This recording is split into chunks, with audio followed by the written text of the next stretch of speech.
Hari ni aku dekat Maiden Mall Kota Masai. Di Western Segamat Stesen dan macam warna 9 dah. Kat sini dia orang cakap makanan murah-murah. Mana tak murahnya, tempat pun cantik. Bersih. Tempat dia aku boleh bagikan plus bersih. Ada aircon, ada kipas cantik, tak bahang, tak panas. Assalamualaikum.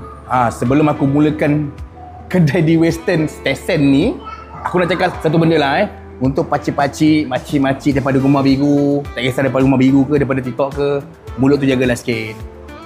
Jangan tekankan halal dengan haram.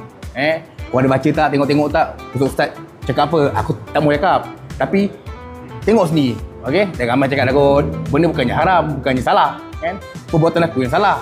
Kala tak salah. Mi Hun Singapore RM10 untuk portion yang macam ni. Ni ayam pasu tau.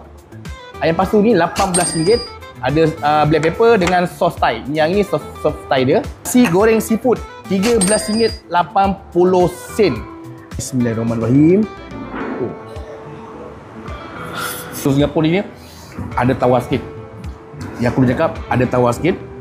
Lepas tu dia punya bahan-bahan ini bagi aku tak terlalu heavy lah untuk aku rasa. Tapi ni memang tawar sikit. Budak tu suruh try sos Thai dengan black pepper dia. Cantik man. Cantik. Memang cantik. Sama ada ayam ni masam ataupun sos black pepper ni masam. Kalau kau cicah memang ada masuk masam dulu, tapi masam dia tak terlalu heavy. Kita try dengan sos Thai.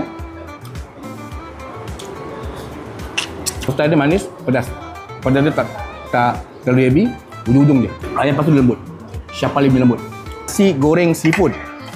Udang udang dia sebesar agak Udang 4 ekor.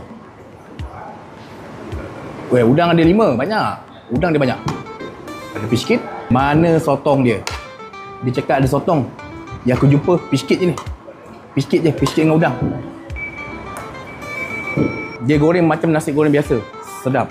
Ni nasi memang jenis yang pelanggan orang lama. Dia punya pedas pun tak terlalu heavy. Pedas manja je. Betulan. Nasib baik owner ada. Nasib baik owner ada. Owner bagi tahu. Maiden Tamarinding. Dia dengan Pasir Kudang Kota Masai ni sebelah je. Yang ini Maiden Tamarinding tau. Maiden Tamarinding. Depan ni kedai dia. Aduh.